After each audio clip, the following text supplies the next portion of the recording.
अस्सलाम वालेकुम दोस्तों, कैसे हैं आप। मैं हूं अदनान हुसैन। आप देख रहे हैं मेरा यूट्यूब और फेसबुक चैनल। चीन ने पाकिस्तान से दोस्ती का हक अदा कर दिया है। अब चीन ने जो चाल चली है, भारत के लिए मजीद मुश्किलात बढ़ जाएंगी। उसकी वजह यह है कि भारत के वजीर खारजा जयशंकर ने अफगानिस्तान के वजीर खारजा अमीर मुत्तकी के साथ गुज़िश्ता दिनों राब्ता किया था। भारत जो कि इंटरनेशनली आइसोलेशन का शिकार है, पहलगाम हमले के बाद भारत ने कोशिश की कि दुनिया को बावर करवाए कि ये पाकिस्तान ने करवाया था। पहलगाम में जो कुछ हुआ उसके बाद जब भारत की जानिब से 6 और 7 तारीख को पाकिस्तान पे हमला किया गया, उसके बाद भी भारत की कोशिश थी कि कई दुनिया के ममालिक उसका साथ दें, लेकिन भारत तनहा नजर आ रहा था। पाकिस्तान ने जब रद्देमल दिया उसके बाद भी भारत को किसी मुल्क की हिमायत हासिल नहीं हो रही थी। नरेंद्र मोदी तन्हे तन्हा भारत में अकेला था। लेकिन फिर जयशंकर जो कि वजीर खारजा है भारत के, उन्होंने अफगानिस्तान से राब्ता किया। वो अफगानिस्तान जिससे कई सालों से राब्ता नहीं हुआ था। 90 की दिहाई में आखिरी बार भारत का अफगानिस्तान से राब्ता हुआ था, जब जो है वो कंधार हाईजैकिंग का मामला था, हाईजैकिंग हुआ था, उस वक्त राब्ता हुआ था। उसके बाद सिफारती ताल्लुकात भारत के साथ, भारत के अफगानिस्तान के साथ नहीं थे। उनका नुमाइंदा वहां पे मौजूद है, लेकिन उसका सफीर का दर्जा नहीं था। चाहे वो भारत में हो चाहे अफगानिस्तान में हो, वो सफीर की हैसियत नहीं रखते थे, नुमाइंदे की हैसियत रखते थे। लेकिन भारत को यह नजर आया कि अब वक्त है कि अफगानिस्तान की मदद हासिल की जाए, और जयशंकर ने अमीर मुत्तकी के साथ राब्ता किया। इस राब्तों के बाद, इन राब्तों के बाद भारतीय मीडिया में यह प्रोपेगेंडा किया गया कि जो अफगानिस्तान है वो पाकिस्तान के खिलाफ खड़ा हो गया है और अफगानिस्तान भारत का साथ देगा, क्योंकि जयशंकर ने अपने बयान में, अपनी गुफ्तगू में कहा था अमीर मुत्तकी से कि वो उनका शुक्रिया अदा करते हैं जिस तरह उन्होंने पहलगाम वाकये की मजम्मत की, और आने वाले दिनों में भारत कोशिश करेगा कि वो बड़ी सरमायाकारी अफगानिस्तान में करे, जिससे अफगानिस्तान के जो अवाम है उनका फायदा हो सके। लेकिन दिलचस्प बात यह है कि अब चीन ने जो चाल चली है, उस चाल के बाद जो भारत की ये चाल थी वो नाकाम हो गई है। चीन ने पाकिस्तान के वजीर खारजा इसाक डार और अफगानिस्तान के वजीर खारजा अमीर मुत्तकी को बेजिंग तलब कर लिया है, यानी चाइना तलब कर लिया है, और वहां पर अहम मुलाकात 3 वजीर खारजा, वज़राए खारजा की होने वाली है, यानी चीन के, अफगानिस्तान के और पाकिस्तान के वजीर खारजा की जो चीन है वहां पे मुलाकात होने वाली है।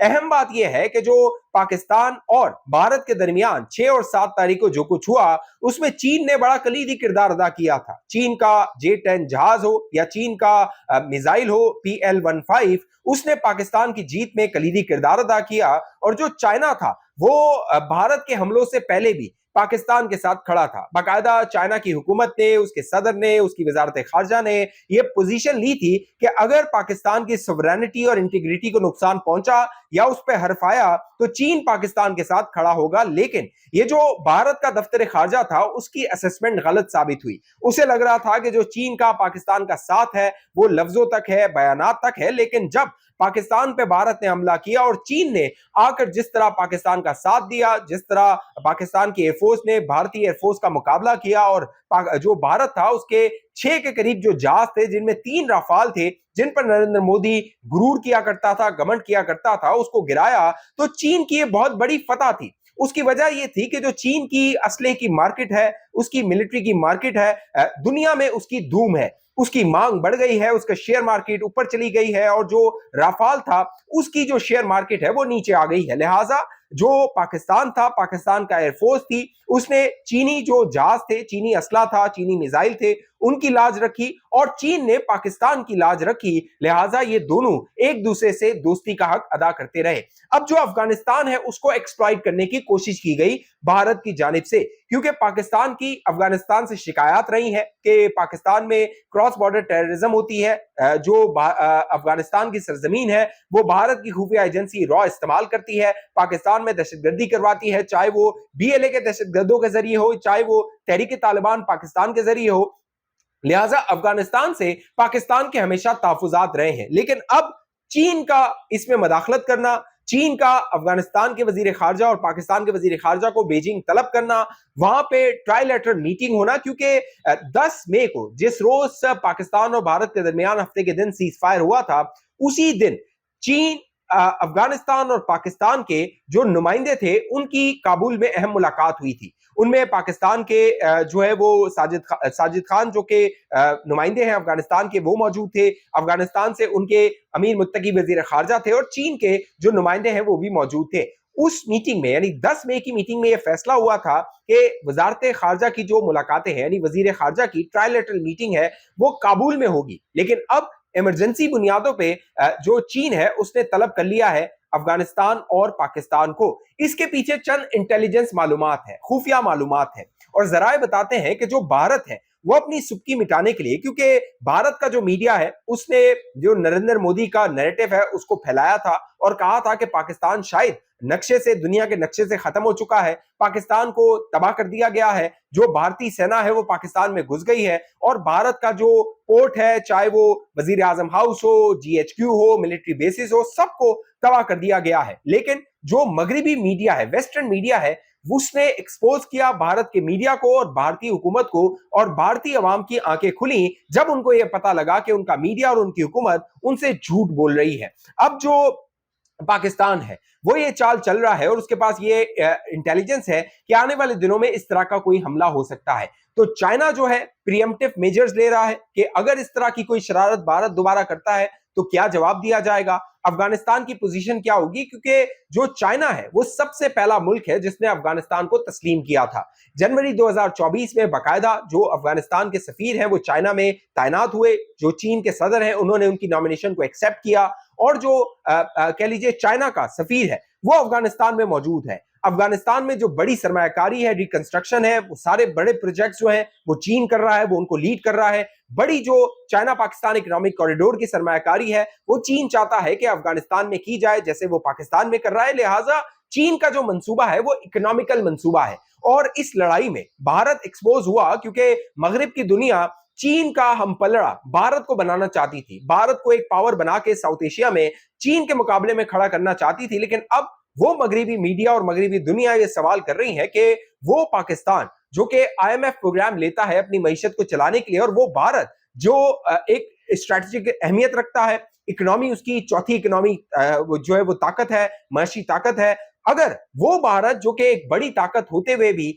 पाकिस्तान को शिकस्त नहीं दे सकता तो वो चीन को कैसे शिकस्त देगा? ये वो सवाल है जो मगरिबी दुनिया कर रही है भारत से, लेकिन भारत के पास इसका जवाब नहीं है। इसीलिए अपनी खपकी, अपनी जो कह लीजिए कि बेइज्जती है वो दूर करने के लिए भारत सोच रहा है कि वो दोबारा हमला करे, लेकिन पाकिस्तान की फौज भी तैयार है, आर्मी चीफ, डीजीआईएसपीआर सब कह चुके हैं कि भारत को मुंह तोड़ जवाब दिया जाएगा अगर भारत ने इस तरह का कोई एडवेंचर किया। तो बजाय नजर आ रहा है कि जो भारत है वो आइसोलेशन में जा रहा है। साथ साथ जो बड़ा भारत का इत्यादी था वो अमेरिका था, क्योंकि अमेरिका की मोहब्बत और दोस्ती पे नरेंद्र मोदी बड़ा नाज किया करता था, लेकिन अब पै दर पै अमेरिका की जानिब से भी भारत को दचके दिए जा रहे हैं। इससे पहले $500 मिलियन की जो सरमायाकारी एप्पल के टिम कुक भारत में करना चाहते थे, वो चीन से अपना एप्पल का प्रोडक्शन हाउस लेकर जा रहे थे भारत में। जो डोनाल्ड ट्रंप है उन्होंने कहा कि ये मामला नहीं होगा, जो एप्पल की प्रोडक्शन है वो जो है वो यूएस में होगी, अमेरिका में होगी, भारत में वो सरमायाकारी नहीं होगी। ये बड़ा सेटबैक था, बड़ा धचका था।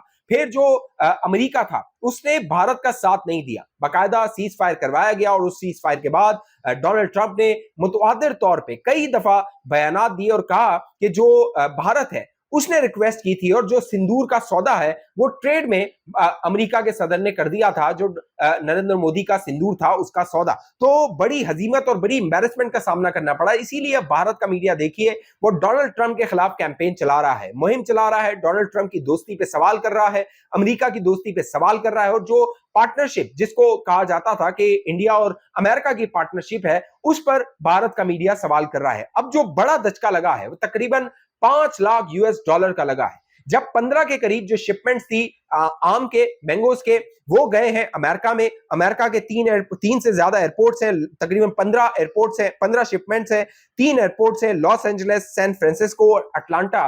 वहां पे उन शिपमेंट्स को वापस भेज दिया गया, बाकायदा उन पे एतराज किया गया और जो ताजिर हैं, एक्सपोर्टर हैं भारत के, उनको $5 लाख का नुकसान हुआ है।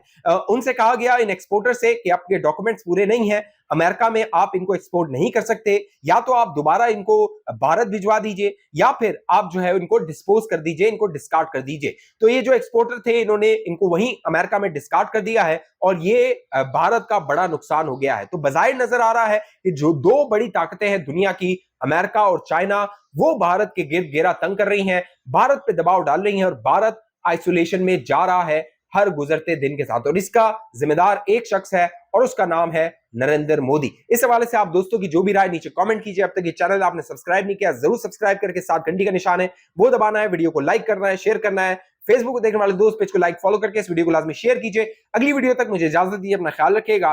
पाकिस्तान जिंदाबाद।